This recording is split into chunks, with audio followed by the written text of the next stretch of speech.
اعوذ باللہ من الشیطان الرجیم بسم اللہ الرحمن الرحیم ربی یسر ولا تعسر وتمم بالخیر۔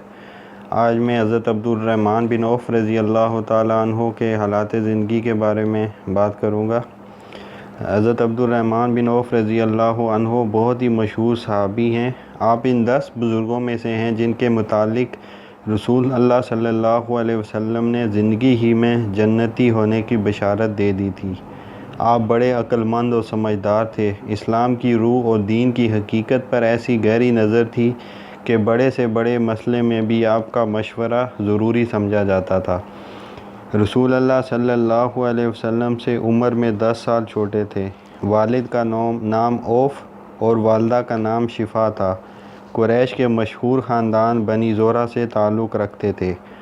حضرت بی بی آمنہ حضرت صلی اللہ علیہ وسلم کی والدہ محترمہ بھی اسی خاندان کی تھی۔ 4 پشتوں کے بعد سلسلہ نسب نبی پاک علیہ الصلوۃ والسلام سے مل جاتا ہے۔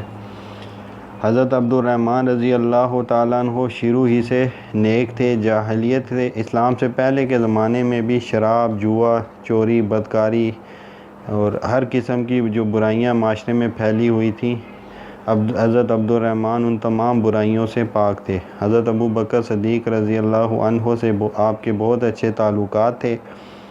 اسلام کی دعوت شروع ہوئی تو سب سے پہلے حضرت ابو بکر ایمان لائے۔ ان کے واسطے سے حضرت عبدالرحمن تک بھی یہ پیغام پہنچا۔ طبیعت تو نیک تھی ہی، اسلام کی سچی اور اچھی باتیں دل میں اثر کر گئیں۔ فوراً رسول اللہ کی خدمت میں حاضر ہو کر اسلام لے آئے۔ والدین نے ان کا نام عبد عمر کا بندہ رکھا تھا، لیکن اسلام کے بعد یہ شرک کیسے گوارا ہو سکتا تھا؟ اللہ کے نبی نے نام بدل کر عبدالرحمن رکھا۔ اس وقت جو لوگ اسلام لا چکے تھے، کفار قریش کے ہاتھوں بری طرح ستائے جا رہے تھے۔ حضرت عبدالرحمن بھی اس مصیبت سے نہ بچ سکے۔ آپ کو بھی راہ خدا میں طرح طرح کی تکلیفیں جھیلنا پڑیں۔ جب قریش مکہ کی جو زیادتیاں ہیں برداشت سے باہر ہو گئیں تو رسول اکرم نے مسلمانوں کو مکہ چھوڑ کر حبشہ چلے جانے کی اجازت دے دی۔ دوسرے مسلمانوں کے ساتھ حضرت عبدالرحمن بھی مکہ سے حبش چلے گئے۔ کفار قریش نے ان بیچاروں کا وہاں بھی پیچھا نہ چھوڑا اور ایک وقت بہت سے قیمتی تحائف دے کر حبش روانہ کیا تاکہ کہہ سن کر وہاں کے بادشاہ کو مسلمانوں سے ناراض کر دیں اور ان کو اپنا غلام بتا کر واپس لے آئیں۔ حبش کا بادشاہ نرم دل اور انصاف پسند تھا۔ اس نے ان کی ایک نہ سنی اور مسلمانوں سے کہہ دیا کہ تم لوگ اطمینان سے میرے ملک میں زندگی گزارو۔ آخر کار قریش کے لوگ اپنا منہ لے کر لوٹ آئے اور اس حبش کا اس وقت جو حکمران تھا وہ نجاشی تھا، جو بعد میں مسلمان بھی ہوئے، اور جب ان کی وفات ہوئی تو نبی پاک علیہ الصلوۃ والسلام نے ان کا غائبانہ نماز جنازہ بھی ادا کیا تھا۔ اب قریش مکہ نے یہ دیکھتے ہوئے کہ اسلام کا جو زور ہے روز بروز بڑھ رہا ہے، مسلمانوں کو ستانے کی تعداد کم کرنے کی بجائے زیادہ کر دی۔ اس پر یہ دیکھ کر قریش کے بڑے بڑے سردار رسول اللہ صلی اللہ علیہ وسلم کے پاس آئے اور کہا، اگر تم دولت چاہتے ہو تو ہم حاضر ہیں، جس قدر کہو دولت جمع کر دیں۔ اگر بادشاہت چاہتے ہو تو آؤ، اس کے لیے ہم تیار ہیں۔ اگر کسی معزز خاندان میں رشتہ چاہتے ہو تو یہ بھی ممکن ہے، لیکن اس کام کو چھوڑ دو اور ہمارے اور اپنے باپ دادا کے خداؤں کو برا بھلا مت کہو۔ حضرت نے فرمایا، اگر میرے ایک ہاتھ میں سورج اور دوسرے میں چاند لا کر رکھ دو، جب بھی میں اپنے اس کام سے باز نہیں آ سکتا جس کا مجھے اللہ تعالیٰ نے حکم دیا ہے۔ یہ جواب سنتے ہی قریش آپے سے باہر ہو گئے اور اب مسلمانوں کو پہلے سے زیادہ تکلیفیں اور اذیتیں پہنچانے لگے۔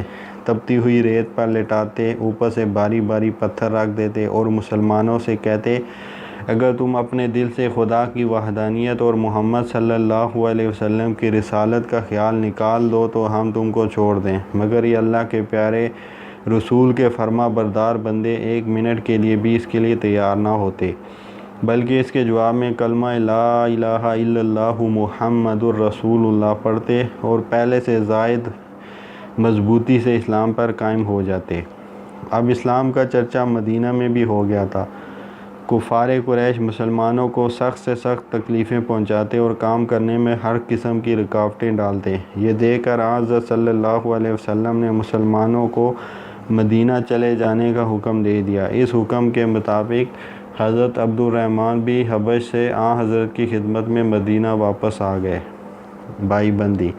مدینہ پہنچ کر حضرت صلی اللہ علیہ وسلم نے مہاجرین اور انصار میں بائی بندی کا رشتہ قائم کر دیا۔ مکے کے مسلمان چونکہ اپنا وطن اور عزیز و اقارب چھوڑ کر گئے تھے، اس لیے وہ مہاجرین کہلائے، اور مدینہ کے مسلمانوں نے مال و اسباب سے ان کی مدد کی تھی، اس لیے انصار کہلائے۔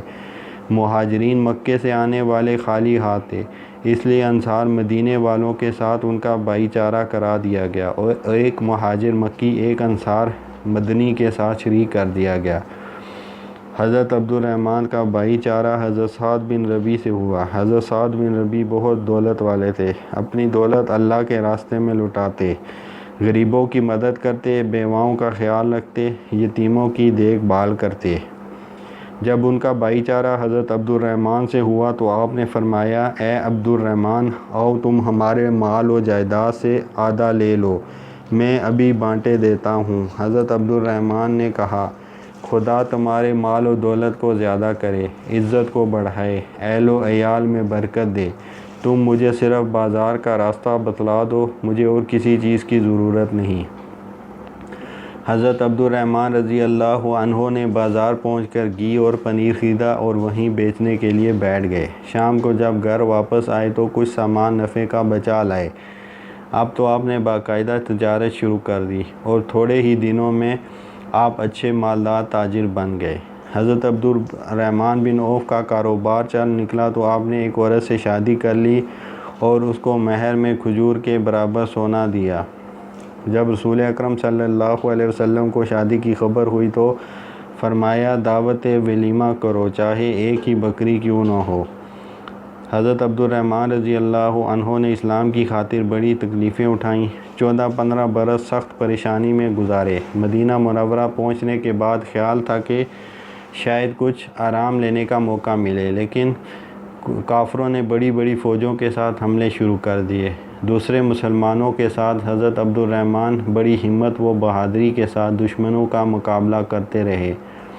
نازک سے نازک موقع پر بھی جہاں بڑے بڑے بہادروں کے قدم لڑکھڑا جاتے تھے، ان کا قدم پیچھے نہ ہٹتا تھا۔ بدر کے میدان میں کفار اس شان سے آئے کہ 1000 بہادر سواروں کی فوج ساتھ تھی، ہر شخص سر سے پیر تک لوہے میں ڈوبا ہوا تھا۔ ان کو یقین تھا کہ مسلمانوں کو شکست دے کر فتح کا جشن منائیں گے۔ ناچ رنگ اور شراب و کباب کا سامان ساتھ تھا۔ ابو جہل جوش دلا رہا تھا اور اپنے ساتھیوں سے کہہ رہا تھا کہ شکار، یعنی کہ مسلمانوں کو وہ شکار کہہ رہا تھا، سامنے آ کر نکلنے نہ پائے۔ یہ ایسا نازک وقت تھا کہ کافروں کے قدموں کی دمک سے زمین لرز رہی تھی اور اچھوں کے اوسان خطا ہو رہے تھے، لیکن دوسرے نامور صحابہ کے ساتھ حضرت عبد الرحمن دشمنوں کے مقابلے میں جمے رہے۔ آخر اللہ تعالیٰ نے ان کی مدد کی، دشمنوں کے چھکے چھوٹ گئے اور وہ چند گھنٹوں میں بھاگ کھڑے ہوئے۔ احد کا معرکہ اس سے بھی سخت تھا۔ یہاں کافروں کے ریلے نے تھوڑی دیر کے لیے مسلمانوں کے قدم اکھاڑ دیے، بہت سے صحابہ شہید ہوئے، خود رسول اللہ صلی اللہ علیہ وسلم کافی زخمی ہوئے، سارا لشکر تتر بتر ہو گیا، لیکن حضرت عبد الرحمن رضی اللہ عنہ اور ان کے ساتھی پہاڑ کی طرح جمے رہے اور اللہ کے رسول کی حفاظت کے لیے اپنی جانوں کی بازی لگا دی۔ نتیجہ یہ ہوا کہ بگڑی ہوئی حالت سنبھل گئی، مسلمان پھر سمٹ کر ایک جگہ جمع ہو گئے۔ کافروں نے جب یہ حال دیکھا تو ان کے ہوش اڑ گئے اور بھاگ کھڑے ہوئے۔ مسلمانوں نے دور تک ان کا پیچھا کیا۔ اس لڑائی میں حضرت عبد الرحمن کے 20 سے زائد زخم لگے اور پیر میں تو اتنا سخت زخم لگا کہ اچھا ہونے کے بعد بھی آپ لنگڑا کر چلتے تھے۔ ان مارکوں کے علاوہ اور جنگوں میں بھی برابر شریک ہوتے رہے اور تمام اہم موقعوں پر رسول اللہ کے ساتھ رہے اور آپ کی حفاظت میں اپنے جان و مال کی کبھی پرواہ نہیں کی۔ آپ کی جنگی قابلیت کے سب قائل تھے۔ اسی لیاقت کی وجہ سے حضرت صلی اللہ علیہ وسلم نے آپ کو لشکر کا امیر بنا کر دومت الجندل روانہ کیا، خاص اپنے ہاتھ سے امامہ باندھا، پھر علم جھنڈا دے کر فرمایا، اے عبد الرحمن جاؤ، اس رب حقیقی کے علاوہ دوسروں کو جو معبود مانے ان سے جہاد کرو، لیکن دیکھو کسی سے مکر و فریب نہ کرنا، کسی کو دھوکہ نہ دینا، بچوں کو نہ مارنا، بوڑھوں پر ہاتھ نہ اٹھانا، مریضوں اور عورتوں کو ہرگز نہ ستانا۔ حضرت عبد الرحمن اپنے لشکر کے ساتھ دومت الجندل پہنچ گئے۔ یہاں آپ نے قبیلہ کلب کو اللہ کا حکم سنایا، رسول کی باتیں بتائیں اور ان سے کہا کہ آؤ ایک اللہ کی عبادت کریں جس نے ہم کو، تم کو، ساری دنیا کو پیدا کیا ہے، اسی کی اطاعت اور اسی کی فرما برداری کریں۔ آپ نے اس نرمی اور خوبی کے ساتھ اسلام کی اچھی اور سچی تعلیم پیش کی کہ قبیلے کے عام لوگوں کے علاوہ ان کا سردار بھی خدا کی وحدانیت اور محمد صلی اللہ علیہ وسلم کی رسالت کا قائل ہو گیا اور کلمہ پڑھ کر اسلام میں داخل ہو گیا۔ حضرت عبد الرحمن رضی اللہ عنہ حضرت صلی اللہ علیہ وسلم کے پاس اٹھتے بیٹھتے اور ہر وقت دین کی باتیں معلوم کرتے رہتے۔ اگر حضرت صلی اللہ علیہ وسلم اٹھ کر کہیں باہر جاتے تو آپ بھی پیچھے پیچھے ہو لیتے۔ ایک بار سرکار دو عالم صلی اللہ علیہ وسلم اٹھے اور ایک باغ کی طرف چل دیے۔ حضرت عبد الرحمن اپنی عادت کے مطابق پیچھے ہو لیے۔ دیکھا کہ حضرت صلی اللہ علیہ وسلم سجدہ کر رہے ہیں۔ جب آپ کو سجدے میں دیر ہو گئی تو حضرت عبد الرحمن بہت پریشان ہوئے، سمجھے شاید آپ کی روح پاک جنت سدھار گئی، گھبرا کر آپ کے قریب آ گئے۔ آپ نے اپنا سر مبارک اٹھا کر دیکھا، حضرت عبد الرحمن نے پریشانی کا حال بتایا۔ آپ نے فرمایا، جبرائیل علیہ السلام نے مجھے یہ بشارت دی ہے کہ جو آپ پر درود بھیجے گا اللہ اس پر درود بھیجے گا، اور جو آپ پر سلام بھیجے گا اللہ اس پر سلام بھیجے گا۔ یہ اسی کے شکرانے کا سجدہ تھا۔ رسول اکرم صلی اللہ علیہ وسلم کی بیویاں امت کی مائیں ہیں، اس لیے ان کی خدمت ہر مسلمان پر فرض تھی۔ آپ کی وفات کے بعد حضرت عبد الرحمن ازواج مطہرات کی خدمت کا خیال رکھتے تھے، سفر کے موقع پر سواری کا انتظام کرتے اور آرام و آسائش کا خیال رکھتے۔ حضرت عبد الرحمن نامور صحابہ میں شمار ہوتے ہیں اور ان 10 آدمیوں میں سے ایک ہیں جنہیں ان کی زندگی میں حضور نے جنت کی بشارت دے دی تھی، لیکن پھر بھی خدا کے ڈر اور قیامت کے ہولناک منظر کو یاد کر کے گھنٹوں روتے رہتے۔ اللہ تعالیٰ نے اپنے فضل و کرم سے حضرت عبد الرحمن کو بہت روپیہ پیسہ دیا تھا۔ آپ بعض اوقات اپنی دولت کو دیکھ کر سوچنے لگتے کہ کہیں ایسا تو نہیں ہے کہ دنیا ہی میں ہم کو سب کچھ ملا جا رہا ہے اور یہی ہماری نیکی کا بدلہ ہے۔ ایک مرتبہ آپ روزے تھے، جب شام کو آپ کے لیے کھانا لایا گیا، کھانا دیکھتے ہی مسلمانوں کے فقر و فاقے کا زمانہ یاد آ گیا، فوراً آنکھوں میں آنسو بھر آئے۔ پھر فرمایا، حضرت مصعب بن عمیر شہید ہوئے، ان کے کفن کے لیے صرف ایک چادر تھی جس سے اگر پیر چھپائے جاتے تو سر کھل جاتا، اگر سر چھپایا جاتا تو پیر کھل جاتے۔ آخر کار سر بند کیا گیا اور پیروں میں گھاس ڈالی گئی، حالانکہ وہ ہم سے اچھے تھے۔ آج ہم کو دنیا کی ساری نعمتیں دی گئی ہیں، کہیں ایسا تو نہیں ہے کہ ہماری نیکی کا بدلہ ہم کو دنیا ہی میں مل رہا ہے۔ پھر آپ نے کھانے سے اپنا ہاتھ سمیٹ لیا۔ جب کبھی آپ کے سامنے عمدہ کھانا آ جاتا تو صحابہ کے فقر و فاقے کا زمانہ یاد کر کے بہت غمگین ہوتے اور گھنٹوں اس کا اثر آپ پر باقی رہتا۔ آخری سفر حج سے واپس آنے کے بعد رسول اللہ صلی اللہ علیہ وسلم نے سن 11 ہجری میں وفات پائی۔ یہ حادثہ ہوتے ہی ثقیفہ بنی سعدہ میں خلافت کا مسئلہ چھڑ گیا۔ جب یہ خبر حضرت ابو بکر صدیق اور حضرت عمر کو معلوم ہوئی تو فوراً ثقیفہ بنی سعدہ پہنچے تاکہ مسلمانوں میں پھوٹ نہ پڑنے پائے۔ اس موقع پر حضرت عبد الرحمن بھی موجود تھے۔ آپ نے لوگوں کو سمجھایا بجھایا۔ کچھ دیر بحث کے بعد حضرت ابو بکر صدیق کے ہاتھ پر بیعت ہو گئی۔ خلیفہ اول حضرت ابو بکر صدیق حضرت عبد الرحمن سے تمام عام کاموں میں مشورہ لیتے، ان کو ہر معاملے میں شریک کرتے، یہاں تک کہ جب آپ کا وقت آخر ہوا اور آپ کو اپنے جانشین کی ضرورت ہوئی تو سب سے پہلے حضرت عبد الرحمن کو بلایا اور ان سے اس معاملے میں مشورہ لیا۔ حضرت ابو بکر صدیق کی وفات کے بعد حضرت عمر خلافت کی باغ ڈور سنبھالتے ہی سارے کام پہلے سے زیادہ منظم طریقے سے چلانے لگے۔ عام معاملات کو طے کرنے کے لیے ایک مجلس شورا مشورہ کرنے والی کمیٹی قائم کی۔ حضرت عبد الرحمن اس مجلس میں بڑی دلچسپی سے حصہ لیتے، مسائل پر بحث کرتے، بڑے بڑے پیچیدہ مسائل کو سلجھاتے۔ اکثر معاملوں میں حضرت عبد الرحمن کی رائے پر آخری فیصلہ ہوتا۔ ایرانی حکومت نے مسلمانوں کے مقابلے کے لیے ایک بہت بڑا لشکر اپنے سب سے بڑے سپہ سالار کی ماتحتی میں روانہ کیا۔ اس اطلاع سے بڑی ہلچل مچ گئی۔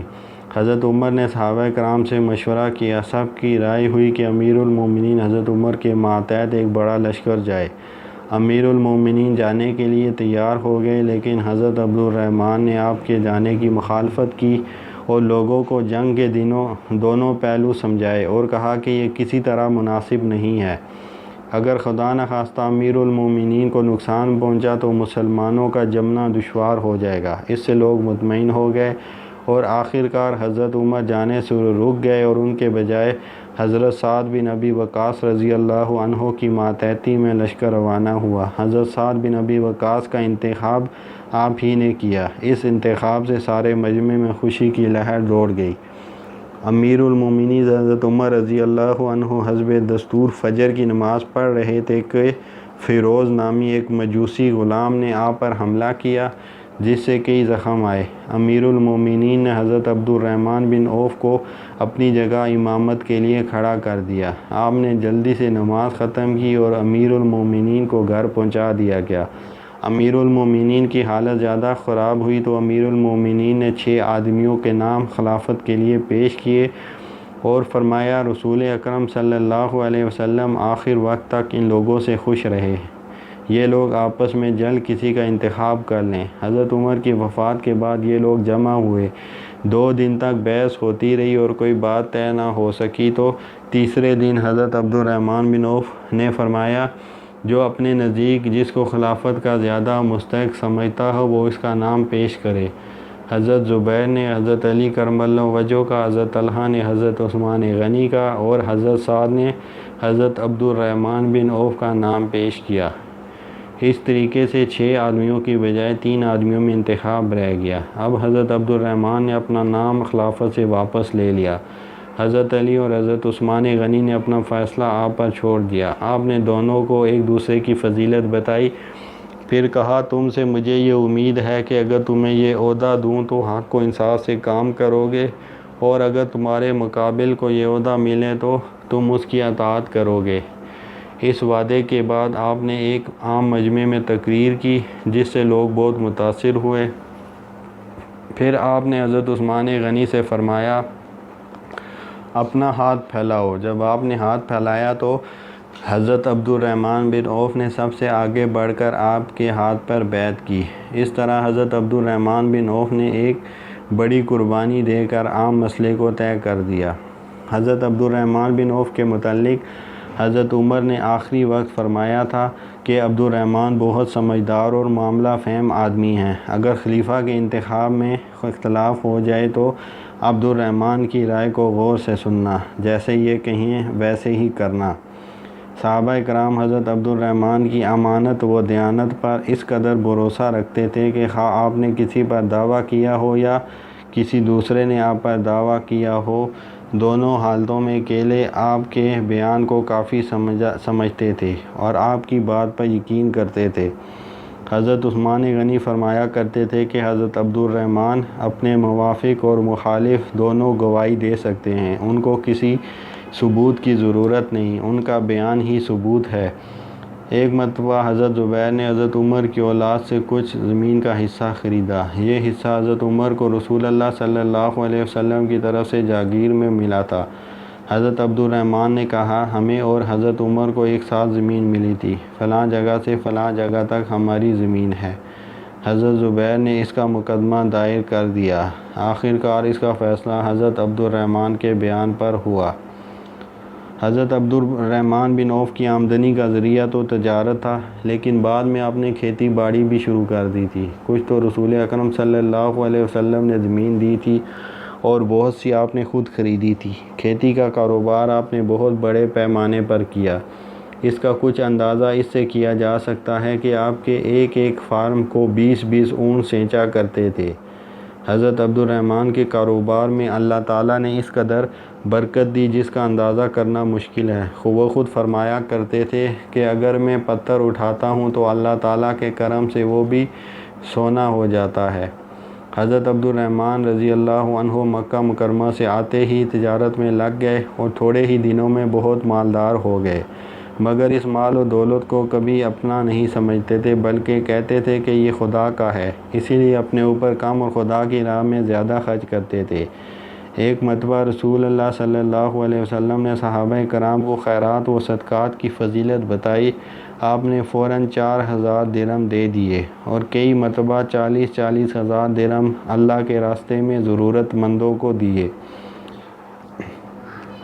ایک مرتبہ جہاد کے موقع پر 500 اعلیٰ نسلوں کے گھوڑے اور 500 اونٹ مجاہدین کے لیے پیش کیے۔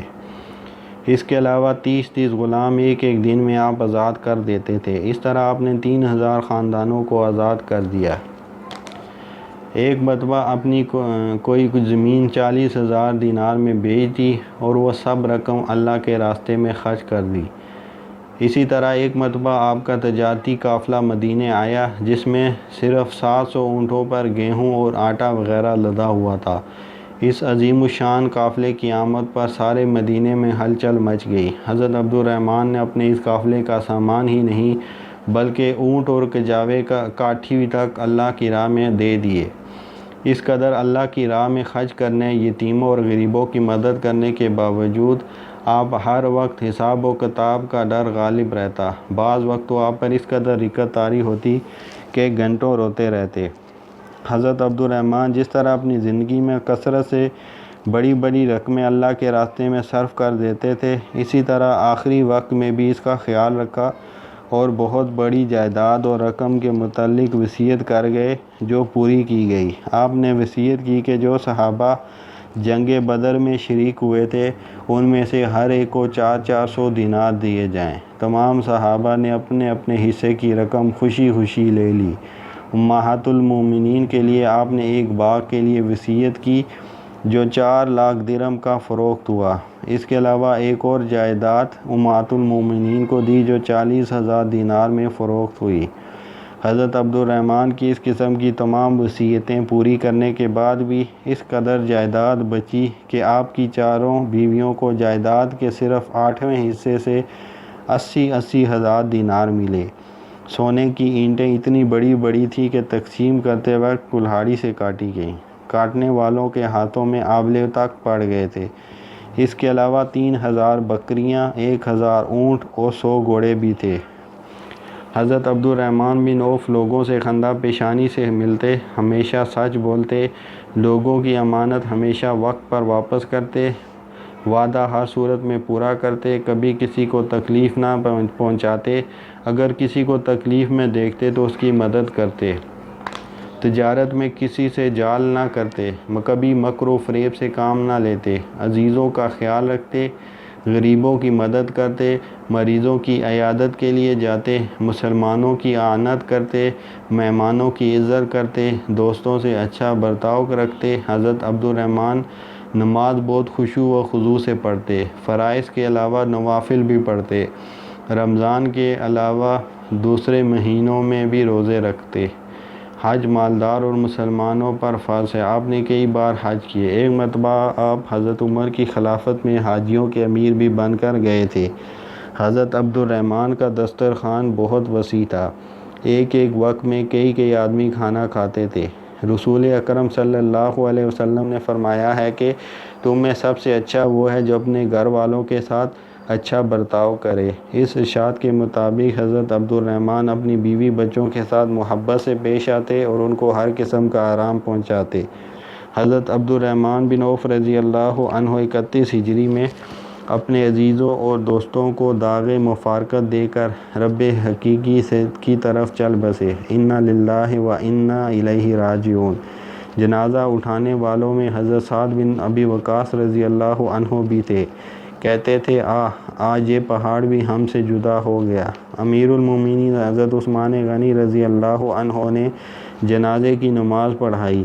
پھر وہ صحابہ کرام کے پاس جنت البقیع میں دفن کیے گئے رضی اللہ عنہ۔ وفات کے وقت آپ کی عمر 75 سال کی تھی۔